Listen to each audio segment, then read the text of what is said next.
Gastric acidity ಮಲಬದ್ಧತೆಯನ್ನು ದೂರ ಮಾಡತಕ್ಕಂಥ ದಿವ್ಯ ಔಷಧವಾಗಿದೆ ಕೆಲಸ ಮಾಡುತ್ತೆ. ಇದರಲ್ಲಿರ್ತಕ್ಕಂಥ ಫೈಬರ್ನ ಅಂಶ ಆಗಿರ್ಬೋದು, ಇದರಲ್ಲಿ ಐರನ್ ಅಂಶ, ಮ್ಯಾಗ್ನೀಷಿಯಂ, ಪೊಟ್ಯಾಷಿಯಂ, ಕ್ಯಾಲ್ಸಿಯಂ, ಜಿಂಕ್ ಇವೆಲ್ಲ ಮಿನರಲ್ಸ್ಗಳನ್ನು ನಾವು ಕಾಣಬಹುದು. ಅತಿ ಅದ್ಭುತವಾಗಿ ಆಂಟಿ ಆಕ್ಸಿಡೆಂಟ್ ನಂಬರ್ 1 ಆಂಟಿ ಆಕ್ಸಿಡೆಂಟ್ಸ್ಗಳು ಇದರಲ್ಲಿ ನಾವು ಕಾಣ ಸಿಗ್ತವೆ. ಹಾರ್ಟ್ ಹೆಲ್ತ್ಗೆ ಈ ದಾಳಿಂಬೆ ಅಷ್ಟು ಪವರ್ಫುಲ್ ಮತ್ತೊಂದಿಲ್ಲ. ಆಮೇಲೆ ಮಾಡಬೇಕು, ಬೀಜನ ಅಗದಗದ ತಿನ್ಬೋದು. ತಿಂದು ಈ ಕಷಾಯ ಏನಿರ್ತಲ್ಲ ಆ ಕಷಾಯ ಕುಡಿಬೇಕು. ಶ್ರೀ ಗುರು ಬಸವಲಿಂಗಾಯ ನಮಃ. ಓಂ ನಮಃ ಶಿವಾಯ. ಸರ್ವರಿಗೂ ಭಕ್ತಿಯ ಶರಣಾರ್ಥಿ. ನಾನು ನಿಮ್ಮ ಯೋಗ ಗುರು ವೈದ್ಯ ಶ್ರೀ ಚನ್ನಬಸವಣ್ಣ, ಶ್ರೀಗಂಗಾ ಯೋಗ ನಿಸರ್ಗ ಚಿಕಿತ್ಸಾ ಹಾಗೂ ಆಯುರ್ವೇದ ಸಂಶೋಧನಾ ಕೇಂದ್ರ, ಆರೋಗ್ಯ ಮಹಾಮನೆ, ಬೆಂಗಳೂರು, ಹುಬ್ಬಳ್ಳಿ, ಧಾರವಾಡ ಹತ್ತಿರ, ಮೂರ್ಕಟ್ಟಿ. ಆತ್ಮೀಯ ತಮ್ಮೆಲ್ಲರಿಗೂ ನಮ್ಮ ಯೂಟ್ಯೂಬ್ ಚಾನಲ್ಗೆ ಭಕ್ತಿಯ ಸ್ವಾಗತ. ಇವತ್ತಿನ ಸಂಚಿಕೆಯಲ್ಲಿ ಈ ಪೊಮೊಗ್ರನೇಟ್ ಅಂತ ಹೇಳ್ತಾರೆ ಇಂಗ್ಲಿಷ್ ಅಲ್ಲಿ, ಕನ್ನಡದಲ್ಲಿ ದಾಳಿಂಬೆ ಹಣ್ಣು ಅಂತ ಹೇಳ್ತಾರೆ. ಇದರ ಆರೋಗ್ಯದ ಲಾಭಗಳನ್ನ ಕುರಿತಾಗಿ ಮಾಹಿತಿಗಳನ್ನು ನೋಡೋಣ. ಏಕ ಅನಾರ ಸೋ ಬಿಮಾರ್ ಅಂತ ಹೇಳ್ತಾರೆ ಹಿಂದಿಯಲ್ಲಿ. ಅಂದ್ರೆ ಈ ಒಂದು ದಾಳಿಂಬೆ ಹಣ್ಣಿದೆಲ್ಲ ನೂರಾರು ರೋಗಗಳನ್ನ ತಡೆಯುವ ಶಕ್ತಿ ಇದರಲ್ಲಿದೆ, ನಿವಾರಿಸುವ ಶಕ್ತಿನೂ ಇದರಲ್ಲಿದೆ. ಇದು ಭೂಲೋಕದ ಅಮೃತ ಅಂತಾನು ಕರಿಬಹುದು ನಾವು. ಮುಖ್ಯವಾಗಿ ಇದು ನಮ್ಮ ಡೈಜೆಸ್ಟಿವ್ ಸಿಸ್ಟಮ್ ಮೇಲೆ ಕೆಲಸ ಮಾಡ್ತದೆ. ಗ್ಯಾಸ್ಟ್ರಿಕ್ ಅಸಿಡಿಟಿ ಮಲಬದ್ಧತೆಯನ್ನು ದೂರ ಮಾಡತಕ್ಕಂಥ ದಿವ್ಯ ಔಷಧವಾಗಿದೆ ಕೆಲಸ ಮಾಡುತ್ತೆ. ಇದರಲ್ಲಿರ್ತಕ್ಕಂಥ ಫೈಬರ್ನ ಅಂಶ ಆಗಿರ್ಬೋದು, ಮಿನರಲ್ಸ್ ಮತ್ತೆ ವಿಟಮಿನ್ಸ್ಗಳು ನಮ್ಮ ಕರುಳಿಗೆ ಬಲವನ್ನು ತುಂಬದಷ್ಟೇ ಅಲ್ಲದೆ ಜೀರ್ಣಾಂಗ ವ್ಯವಸ್ಥೆಯನ್ನ ಇದು ಕ್ರಿಯಾಶೀಲಗೊಳಿಸುವ ಶಕ್ತಿಯನ್ನ ಹೊಂದಿದೆ. ಹಾಗಾದ್ರೆ ಒಬ್ಬ ಮನುಷ್ಯ ಒಂದ್ ದಿನಕ್ಕೆ ಎಷ್ಟು ಹಣ್ಣು ತಿನ್ನಬಹುದು? 1 ರಿಂದ 2 ಹಣ್ಣು ತಿನ್ನಬಹುದು. ಇದನ್ನ ಅಗದ್ ತಿನ್ನೋದು ಹೆಚ್ಚು ಲಾಭ, ಜ್ಯೂಸ್ ಕುಡಿಯೋದಕ್ಕಿಂತ. ಜ್ಯೂಸ್ ಮಾಡಿ ಕುಡಿಯಬಹುದು, ಅಗದ್ ತಿನ್ನೋದು ಕೂಡ ಬಹಳ ಯಥೇಚ್ಛವಾಗಿ ಲಾಭ ಸಿಗ್ತದೆ. ಇದರಲ್ಲಿ ಮುಖ್ಯವಾಗಿ ವಿಟಮಿನ್ ಸಿ, ವಿಟಮಿನ್ ಕೆ ಹಾಗೂ ಇದರಲ್ಲಿರ್ತಕ್ಕಂಥ ವಿಟಮಿನ್ B1, B3, B6 ಹಾಗೂ ವಿಟಮಿನ್ ಎನು ಸ್ವಲ್ಪ ಪ್ರಮಾಣದಲ್ಲಿ ಇದರಲ್ಲಿ ಇರ್ತದೆ. ಹಾಗೆ ಮಿನರಲ್ಸ್ ಗಳು ಬಂದಾಗ ಇದರಲ್ಲಿ ಐರನ್ ಅಂಶ, ಮ್ಯಾಗ್ನೀಷಿಯಂ, ಪೊಟ್ಯಾಷಿಯಂ, ಕ್ಯಾಲ್ಸಿಯಂ, ಜಿಂಕ್ ಇವೆಲ್ಲ ಮಿನರಲ್ಸ್ ಗಳನ್ನು ನಾವು ಕಾಣಬಹುದು. ಹಾಗೇನೆ ಇದರಲ್ಲಿ ಯಥೇಚ್ಛವಾಗಿ ಫೈಬರ್ ಅಂಶ ಕಾಣಬಹುದು, ಪ್ರೋಟೀನ್ ಅಂಶನೂ ಕೂಡ ಇದೆ. ಅತಿ ಅದ್ಭುತವಾಗಿ antioxidant number 1 antioxidants ಗಳು ಇದರಲ್ಲಿ ನಾವು ಕಾಣ ಸಿಗ್ತವೆ. ಮೊದಲನೇದಾಗಿ ಇದ್ರದ್ದು ಮೋಸ್ಟ್ ಇಂಪಾರ್ಟೆಂಟ್ ಒಂದು ಬೆನಿಫಿಟ್ ನಿಮ್ಗೆ ಹೇಳ್ತೇನೆ. ಹಾರ್ಟ್ ಹೆಲ್ತ್ಗೆ ಈ ದಾಳಿಂಬೆ ಅಷ್ಟು ಪವರ್ಫುಲ್ ಮತ್ತೊಂದಿಲ್ಲ. ಪ್ರತಿದಿನ ಒಂದು ದಾಳಿಂಬೆ ತಿನ್ನೋದ್ರಿಂದ ಹೃದಯ ಸಮಸ್ಯೆಗಳು, ಹೃದಯ ಬ್ಲಾಕೇಜ್ಗಳಾಗೋದಿಲ್ಲ. ಈಗಾಗಲೇ ಆಗಿದೆ ಬ್ಲಾಕೇಜ್ ಅನ್ನೋರು, ಆಪರೇಷನ್ ಡೇಟ್ ಫಿಕ್ಸ್ ಆಗಿದೆ, ಹೋಗ್ಬೇಕು, 1 ತಿಂಗಳ ಟೈಮ್ ಕೊಟ್ಟಿದ್ದಾರೆ ಅನ್ನೋರು ಈ ಪ್ರಯೋಗ ಮಾಡಿ ನೋಡಿ.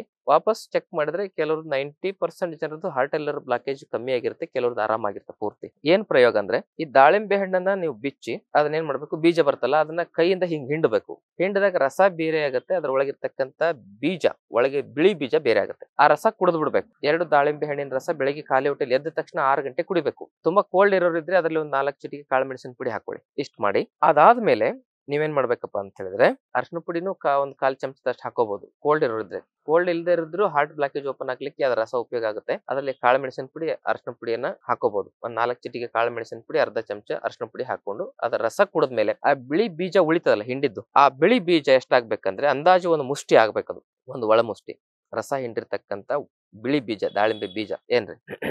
ಆ ಬೀಜವನ್ನ 2 ಗ್ಲಾಸ್ ನೀರಿನಲ್ಲಿ ಕುದಿಸ್ಬೇಕು. ಅದು ಕುದ್ದು 2 ಗ್ಲಾಸಿಂದ ನಿಧಾನ ಕುದಿಸ್ಬೇಕು. 1 ಗ್ಲಾಸಿಗೆ ರೆಡ್ಯೂಸ್ ಆಗ್ಬೇಕು. ಆಮೇಲೆ ಅದನ್ನ ಶೋಧಿಸಿದ್ಮೇಲೆ ಆಮೇಲೆ ಮಾಡ್ಬೇಕು, ಬೀಜನ ಅಗದಗದ್ ತಿನ್ಬಹುದು. ತಿಂದು ಈ ಕಷಾಯ ಏನಿರ್ತಲ್ಲ ಆ ಕಷಾಯ ಕುಡಿಬೇಕು. ಇದಿಷ್ಟು ಮಾಡಿ ಆಮೇಲೆ ಸಂಜೆ ಒಂದು ಕಷಾಯ. ಸಂಜೆ ಯಾವ ಕಷಾಯ ಅಂತ ಹೇಳಿದ್ರೆ, ಒಂದು 30 ತುಳಸಿ ಎಲೆ, ಒಂದು ವಿಳ್ಯದೆಲೆ, 1 ಇಂಚ್ ಹಸಿ ಶುಂಠಿ, ಒಂದು 6 ರಿಂದ 8 ಕಾಳುಮೆಣಸು, ಒಂದು ನಾಟಿ ಬೆಳ್ಳುಳ್ಳಿ ಇವೆಲ್ಲ ಸೇರಿಸಿ ಏನ್ ಮಾಡ್ಬೇಕಂದ್ರೆ ಜಜ್ಬೇಕು. ಅರ್ಧ ಚಮಚ ಅರಶಿನ ನುಚ್ಚ ಹಾಕ್ಬೇಕು. ಅದರಲ್ಲಿ ಜಜ್ಜಿ ಅದರಲ್ಲಿ ಒಂದು 8 ಚಮಚ ನಿಂಬೆಹಣ್ಣು ರಸ ಹಾಕಿ 2 ಲೋಟ ನೀರಿನಲ್ಲಿ ಅರ್ಧ ಲೋಟ ಕಿಳಿಸಿ ಅದನ್ನ ಸಂಜೆ ಕುಡಿಯೋದು. ಇದನ್ನ ಸಂಜೆ ಬೆಳಿಗ್ಗೆದ್ದು ದಾಳಿಂಬೆ ಬೀಜದ ಕಷಾಯ, ಸಾಯಂಕಾಲ ಇದೆಲ್ಲ ಮಿಕ್ಸ್ ಮಾಡಿರ್ತಕ್ಕಂಥ ಕಷಾಯ ಕುಡಿದ್ರೆ, ಮತ್ತೆ ಆಹಾರದಲ್ಲಿ 1 ತಿಂಗಳು ಸೊಪ್ಪು, ತರಕಾರಿ, ಹಣ್ಣುಗಳನ್ನು ತಿನ್ಬೇಕು. ಪೂರ್ತಿ ಬೇಯಿಸಿರೋ ಆಹಾರ ಬಿಟ್ಟು ಬಿಡ್ಬೇಕು. ಆಹಾರದಲ್ಲಿ ಸೊಪ್ಪು, ತರಕಾರಿ, ಹಣ್ಣು. ತರಕಾರಿ ಸ್ವಲ್ಪ ಹಸಿ ತಿಂದ ಗ್ಯಾಸ್ಟ್ರಿಕ್ ಆದ್ರೆ ಸ್ಟೀಮ್ ಮಾಡಿ ತಿನ್ಬಹುದು. ಈಗ 1 ತಿಂಗಳು ಮಾಡಿ ನೋಡಿ, ಅಮೇಜಿಂಗ್ ಮಿರಾಕಲ್ ರಿಸಲ್ಟ್ ನಿಮಗೆ ಕಾದಿರುತ್ತೆ.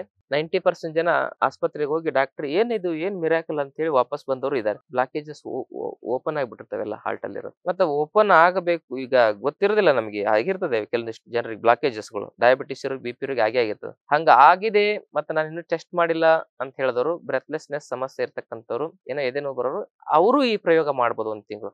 ಅದು ಬರಬಾರ್ದಂದ್ರು ಪ್ರಯೋಗ ಮಾಡ್ಬೋದು, ಬಂದವರು ಪ್ರಯೋಗ ಮಾಡ್ಬೋದು.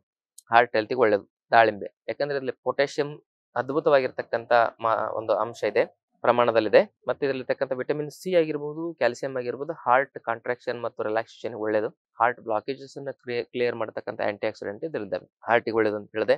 ಇಮ್ಯುನಿಟಿಯನ್ನು ಇದು ಸ್ಟ್ರಾಂಗ್ ಮಾಡುತ್ತೆ. ಕಿಡ್ನಿಗೆ ಬಹಳ ಒಳ್ಳೇದು, ಕಿಡ್ನಿ ಸಮಸ್ಯೆ ಬರದಂತೆ ತಡೀತದೆ. ಯೂರಿಕ್ ಆಸಿಡ್, ಬ್ಲಡ್ ಯೂರಿಯಾ ಇವೆಲ್ಲವನ್ನು ಬ್ಯಾಲೆನ್ಸ್ ಮಾಡಿ ಇಡ್ಲಿಕ್ಕೆ ಇದು ಉಪಯೋಗ ಆಗುತ್ತೆ. ಆಮೇಲೆ ಅಷ್ಟೇ ಅಲ್ಲದೆ ಕಿಡ್ನಿ ಜೀವಕೋಶಗಳು ನೆಪ್ರಾನ್ಸ್ ಅಂತ ಕರೀತಾರೆ, ಅವನ್ನ ಕ್ರಿಯಾಶೀಲವಾಗಿಡುತ್ತದೆ. ಮತ್ತೆ ಮುಂದೆ ಇದರಿಂದಾಗಿ ಲಿವರ್, ಫ್ಯಾಟಿ ಲಿವರ್ ಸಮಸ್ಯೆ ಬರದಂತೆ ತಡಿಬಹುದು. ಬಂದವರು ಕೂಡ ಫ್ಯಾಟಿ ಲಿವರ್ ಬಂದವರು ದಾಳಿಂಬೆ ಜ್ಯೂಸ್ ಅನ್ನು ಕುಡಿದು ಜೊತೆಗೆ ಕೆಲವೊಂದಿಷ್ಟು ಆಯುರ್ವೇದ ಔಷಧಿಗಳನ್ನು ತೆಗೆದುಕೊಳ್ಳೋದ್ರಿಂದ ಆ ಫ್ಯಾಟಿ ಲಿವರ್ ಸರಿ ಮಾಡ್ಕೋಬಹುದು.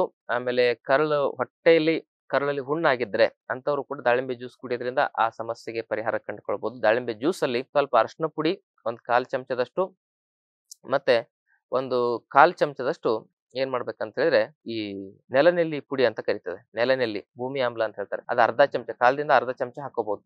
ಅಥವಾ ಹಸಿ ರಸ ಸಿಕ್ಕರೆ ಅದರಲ್ಲಿ 1 ಚಮಚ, 2 ಚಮಚ, 3 ಚಮಚ, 4 ಚಮಚದವರೆಗೂ ಅದರ ರಸವನ್ನು ಹಾಕೊಂಡು ದಾಳಿಂಬೆಯ ರಸದಲ್ಲಿ ನೆಲನೆಲ್ಲಿಯ ರಸ ಅಥವಾ ಚೂರ್ಣ ಅರಿಶಿನ ಪುಡಿ ಹಾಕೊಂಡು ಕುಡಿದ್ರೆ ಕರಳಲ್ಲಿರೋ ಹುಣ್ಣುಗಳು ಏನಾಗ್ತವೆ, ವಾಸಿ ಆಗ್ತವೆ. ಕೊಲೈಟಿಸ್ ಅಂತೆಲ್ಲ ಕರೀತಾರಲ್ಲ, ಅವು ಕೂಡ ಗುಣ ಆಗ್ಲಿಕ್ಕೆ ದಾಳಿಂಬೆ ಜ್ಯೂಸ್ ಬಹಳ ಒಳ್ಳೇದು. ಆಮೇಲೆ ಲಿವರ್ಗೆ ಒಳ್ಳೇದು, ಪ್ಯಾಂಕ್ರಿಯಾಸ್ ಒಳ್ಳೇದು. ಡಯಾಬಿಟಿಸ್ ಅನ್ನ ರಿವರ್ಸ್ ಮಾಡ್ಲಿಕ್ಕೆ ದಾಳಿಂಬೆ ತುಂಬಾ ಹೆಲ್ಪ್ ಮಾಡುತ್ತೆ. ಅದ್ರ ಜೊತೆಗೆ ಸ್ಕಿನ್ ಹೆಲ್ತ್ ತುಂಬಾ ಚೆನ್ನಾಗಿರುತ್ತೆ ದಾಳಿಂಬೆ ತಿನ್ನೋದ್ರಿಂದ, ಫಳ ಹೊಳಿತದೆ ಚರ್ಮ. ಈ ದಾಳಿಂಬೆ ಸಿಪ್ಪೆ ಇದೆಯಲ್ಲ, ಈ ಸಿಪ್ಪೆನ ಚೆನ್ನಾಗಿ ಸಣ್ಣ ಸಣ್ಣ ಪೀಸ್ ಮಾಡಿ ಇದನ್ನ ತವೆಯಲ್ಲಿ ಹುರಿಬೇಕು. ಇದರಲ್ಲಿ ಸಮ ಪ್ರಮಾಣದಲ್ಲಿ ಕರಿ ಜೀರಿಗೆ ಹಾಕಿ ಹುರಿಬೇಕು. ಕಪ್ಪಾದ್ಮೇಲೆ ಪೌಡರ್ ಮಾಡಿ ಇಟ್ಕೊಳ್ಬೇಕು. ಆ ಪೌಡರ್ ಅನ್ನ ಏನ್ ಮಾಡ್ಬೇಕಂದ್ರೆ ನಿಮ್ಗೆ ಎಷ್ಟು ಬೇಕಷ್ಟು ಸಾಸಿವೆ ಎಣ್ಣೆಯಲ್ಲಿ ಕಲಸ್ಕೊಂಡು ಪೇಸ್ಟ್ ತರ ಆದ್ಮೇಲೆ ಅದ್ರಲ್ಲಿ ಸ್ವಲ್ಪ ಇದು 2-3 ಚಮಚ ಈ ಮಿಕ್ಸ್ ಮಾಡಿರ್ತಕ್ಕಂಥ ಜೀರಿಗೆ ಮತ್ತು ದಾಳಿಂಬೆ ಸಿಪ್ಪೆ ಪೌಡರ್ಗೆ 1 ಚಮಚ ಇಂಡಿಗೋ ಪೌಡರ್ ಹಾಕಿ ಅದನ್ನ ಸಾಸಿವೆ ಎಣ್ಣೆಯಲ್ಲಿ ಕಲಸಿ ಪೇಸ್ಟ್ ಮಾಡ್ಕೊಂಡು ಆ ಪೇಸ್ಟ್ ನ ತಲೆಗೆ ಹಚ್ಕೊಳ್ಳೋದ್ರಿಂದ ನ್ಯಾಚುರಲ್ ಹೇರ್ ಕಲರ್, ನೀವು ಕೆಮಿಕಲ್ ಹೇರ್ ಕಲರ್ ಬಳಸುವ ಅವಶ್ಯಕತೆ ಇಲ್ಲ, ನ್ಯಾಚುರಲ್ ಹೇರ್ ಕಲರ್ ಆಗುತ್ತೆ. ನಿಮ್ ಕೂದಲು ನ್ಯಾಚುರಲ್ ಕಪ್ಪಾಗ್ತಾ ಬರ್ತದೆ. ಕೆಮಿಕಲ್ ಹೇರ್ ಕಲರ್ ಬಳಸೋದ್ರಿಂದ ಏನಾಗುತ್ತೆ, ನಿಮಗೆ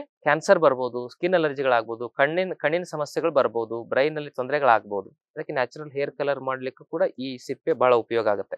ಆಮೇಲೆ ಇದರ ಸೇವನೆಯಿಂದಾಗಿ ನಮ್ಮ ಸುಸ್ತು, ನಿಶಕ್ತಿ, ಆಯಾಸ ಕಮ್ಮಿ ಮಾಡ್ಕೋಬಹುದು. ಗರ್ಭಕೋಶ ಚೆನ್ನಾಗಿರುತ್ತೆ. ಹೆಣ್ಮಕ್ಳಿಗೆ PCOD, PCOS, fibroids, bulky uterus ಇಂಥ ಸಮಸ್ಯೆಗಳು ಬರದಂತೆ ತಡಿಲಿಕ್ಕೆ ಹೆಣ್ಮಕ್ಳು ಈ ದಾಳಿಂಬೆ ಹಣ್ಣನ್ನ ಸೀಸನ್ ಅಲ್ಲಿ ಸೇವನೆ ಮಾಡೋದನ್ನ ಯಾವತ್ತು ರೂಢಿ ಇಟ್ಕೊಳ್ಬೇಕು. ಹಾಗೆ ಗರ್ಭಿಣಿ ಸ್ತ್ರೀಯರಿಗೆ ದಾಳಿಂಬೆ ಅಷ್ಟು ಪವರ್ಫುಲ್ ಯಾವುದಿಲ್ಲ ಅಂತ ಹೇಳ್ಬೋದು. ಪ್ರತಿದಿನ ಒಂದು ದಾಳಿಂಬೆಯನ್ನ ತಿನ್ಲೇಬೇಕು ಗರ್ಭಿಣಿ ಸ್ತ್ರೀಯರು. ಮಗುವಿನ ಬೆಳವಣಿಗೆ ಚೆನ್ನಾಗುತ್ತೆ, ಗರ್ಭಕೋಶದಲ್ಲಿ ಮಗುವಿನ ಆರೋಗ್ಯ ಚೆನ್ನಾಗಿರುತ್ತೆ, ಇಮ್ಯುನಿಟಿ ಚೆನ್ನಾಗಿರುತ್ತೆ.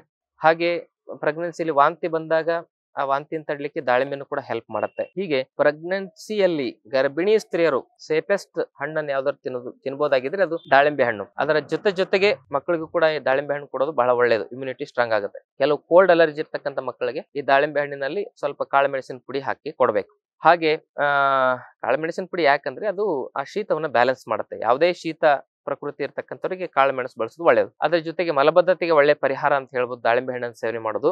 ಮತ್ತೆ ಇದರಿಂದಾಗಿ ನಮ್ಮ ಇಡೀ ಹೋಲ್ ಸಿಸ್ಟಮ್ಸ್, ಜೀರ್ಣಾಂಗ ವ್ಯವಸ್ಥೆ, ಉಸಿರಾಟ ವ್ಯವಸ್ಥೆ, ಹಾರ್ಮೋನ್ ವ್ಯವಸ್ಥೆ, ಆಮೇಲೆ ನರ್ವಸ್ ಸಿಸ್ಟಮ್ ಆಗಿರ್ಬೋದು, ಇದೆಲ್ಲ ಫಂಕ್ಷನ್ಸ್ಗಳು ಒಳ್ಳೇದಾಗ್ತದೆ ಈ ಸೇವನೆ ಮಾಡೋದ್ರಿಂದ. ಇದು ಆಂಟಿ ಆಕ್ಸಿಡೆಂಟ್ ಮತ್ತು ನೈಟ್ರಿಕ್ ಆಕ್ಸೈಡ್ ಇದರಲ್ಲಿ ಹೆಚ್ಚಾಗಿರೋದ್ರಿಂದ ಫ್ರೀ ರೆಡಿಕಲ್ಸ್ ಗಳ ನಾಶ ಮಾಡಿ ಕ್ಯಾನ್ಸರ್ ಬರದಂತೆ ನಮ್ಮನ್ನು ರಕ್ಷಣೆ ಮಾಡುತ್ತೆ. ಆಂಟಿ ಕ್ಯಾನ್ಸರ್ಸ್ ಆಗಿ ಇದು ಕೆಲಸ ಮಾಡುತ್ತೆ. ಕ್ಯಾನ್ಸರ್ ರೋಗಿಗಳು ಈ ಹಣ್ಣನ್ನ ಸೇವನೆ ಮಾಡೋದ್ರಿಂದ ಅವ್ರಲ್ಲಿ ಸುಸ್ತು, ನಿಶಕ್ತಿ, ಆಯಾಸ ಕಮ್ಮಿ ಆಗ್ಲಿಕ್ಕೆ ಇದು ಉಪಯೋಗ ಆಗುತ್ತೆ. ಅದೇ ರೀತಿಯಾಗಿ ಈ ಹಣ್ಣನ್ನ ನಾವು ಸೇವನೆ ಮಾಡೋದ್ರಿಂದ ಓವರ್ ಆಲ್ ನಮ್ಮ ಬಾಡಿಯಲ್ಲಿ ಈ ಜೀವಕೋಶಗಳಲ್ಲಿ ರಿಪೇರೀಕರಣದ ಒಂದು ಸಿಸ್ಟಮ್ ಏನಿರ್ತಲ್ಲ ಅದು ಆಕ್ಟಿವೇಟ್ ಆಗುತ್ತೆ. ಸೆಲ್ ರಿಪೇರಿ ಮೆಕ್ಯಾನಿಸಮ್ ಅಂತ ಕರೀತಾರೆ ಅದಕ್ಕೆ. ಸೆಲ್ ರಿಪೇರಿ ಮೆಕ್ಯಾನಿಸಮ್ ಆಕ್ಟಿವೇಟ್ ಆಯ್ತು ಅಂದ್ರೆ ನಮ್ಗೆ ಯಾವ ರೋಗ ಬಂದ್ರೂ ತನ್ನಷ್ಟಕ್ಕೆ ತಾನೇ ಗುಣ ಆಗ್ತದೆ. ಆ ಸೆಲ್ ರಿಪೇರಿ ಮೆಕ್ಯಾನಿಸಮ್ ಅನ್ನು ಆಕ್ಟಿವೇಟ್ ಮಾಡತಕ್ಕಂಥ ಶಕ್ತಿ ಇದರಲ್ಲಿದೆ ಅಂತಕ್ಕಂಥ ಮಾತನ್ನ ಹೇಳ್ತಾ, ಆದ್ಮೇಲೆ ಹೆಚ್ಚು ಅಂದ್ರೆ 1-2 ಹಣ್ಣು ಸೇವನೆ ಮಾಡಬಹುದು. ಅತಿಯಾಗಿ ತಿಂದ್ರೆ ಅಮೃತನು ಕೂಡ ವಿಷ ಅಂತ ಹೇಳ್ಬಹುದು. ಅದಕ್ಕೆ ದಿನಕ್ಕೆ 1-2 ಹಣ್ಣು ತಿನ್ನಿ, ಸೀಸನಲ್ ತಿನ್ನಿ. ಈಗೆಲ್ಲ ಕೆಮಿಕಲ್ ಹಾಕಿ ಬೆಳೆದಿರ್ತಕ್ಕಂಥ ಈ ಹೈಬ್ರಿಡ್ ಹಣ್ಣುಗಳಕ್ಕಿಂತ ನಾಟಿ ಹಣ್ಣುಗಳು ಸಿಕ್ಕರೆ ಬಹಳ ಒಳ್ಳೇದು ಅಂತಕ್ಕಂಥ ಮಾತನ್ನು ಹೇಳ್ತಾ ಈ ದಿನದ ಸಂಚಿಕೆಯನ್ನು ಮುಗಿಸ್ತೇನೆ. ಈ ಮಾಹಿತಿ ಇಷ್ಟ ಆದಲ್ಲಿ ತಮ್ಮ ಬಂಧು ಮಿತ್ರರೊಂದಿಗೆ ಶೇರ್ ಮಾಡ್ಕೊಳ್ಳಿ. ಜೊತೆಗೆ ಚಾನಲ್ ಸಬ್ಸ್ಕ್ರೈಬ್ ಮಾಡ್ಕೊಳ್ಳಿ, ದಯವಿಟ್ಟು ಸಬ್ಸ್ಕ್ರೈಬ್ ಮಾಡ್ಕೊಳ್ಳಿ. ನಮ್ಮ ಆಶ್ರಮದಲ್ಲಿ 5 ದಿನದ ಆರೋಗ್ಯ ಶಿಬಿರ ನಡೀತಾ ಇದೆ. ಆಸಕ್ತಿ ಇರೋರು ಆ ಶಿಬಿರದಲ್ಲಿ ಭಾಗವಹಿಸಿದ್ರೆ ನೀವು 100 ವರ್ಷ ಆರೋಗ್ಯ ನೆಮ್ಮದಿಯಿಂದ ಬದುಕಬಹುದು. ಅಲ್ಲಿ ದೇಹ ಹೆಂಗ್ ರಚನೆ ಆಗಿದೆ, ದೇಹಕ್ಕೆ ಹೆಂಗ್ ಕಾಯಿಲೆ ಬರ್ತವೆ, ಅದನ್ನ ಯಾವ್ಯಾವ ಮನೆಮದ್ದಿಂದ ಯಾವ್ಯಾವ ಕಾಯಿಲೆ ವಾಸಿ ಮಾಡ್ಕೋಬಹುದು, ಪ್ರಾಣಾಯಾಮ ಅಂದ್ರೇನು, ಧ್ಯಾನ ಅಂದ್ರೇನು, ಆಸನಗಳಂದ್ರೇನು, ಪೂರ್ತಿ ಸೈಂಟಿಫಿಕ್ ಆಗಿ ನಿಮಗೆ ಎಕ್ಸ್ಪ್ಲೇನ್ ಮಾಡ್ತೇವೆ, ಪ್ರಾಕ್ಟಿಕಲ್ ಆಗಿ ತೋರಿಸ್ತೇವೆ. ಬಹಳ ಜನ ಅಲ್ಲಿ ಬಂದಾಗ BP ಶುಗರ್ ಮಾತ್ರ ಬಿಡ್ತಾರೆ. ಯಾಕಂದ್ರೆ 5 ದಿನ ಅಂತ ಪ್ರಾಕ್ಟಿಕಲ್ ಬದಲಾವಣೆಗಳು ಅವ್ರ ಶರೀರದಲ್ಲಿ ಆಗ್ತವೆ. ಅದಕ್ಕಾಗಿ ಇದಕ್ಕೆ ತಾವು ಫ್ಯಾಮಿಲಿ ಸಮೇತವಾಗಿ ಭಾಗವಹಿಸಿ ನಿಮ್ಮ ಕುಟುಂಬದ ಆರೋಗ್ಯ ನೆಮ್ಮದಿಯನ್ನ ಗಟ್ಟಿಯಾಗಿ ಇಟ್ಕೊಳ್ಳಿ ಅಂತಕ್ಕಂಥ ಮಾತನ್ನ ಹೇಳ್ತಾ ತಮ್ಮೆಲ್ಲರಿಗೂ ಭಕ್ತಿಯ ಶರಣು ಶರಣಾರ್ಥಿ.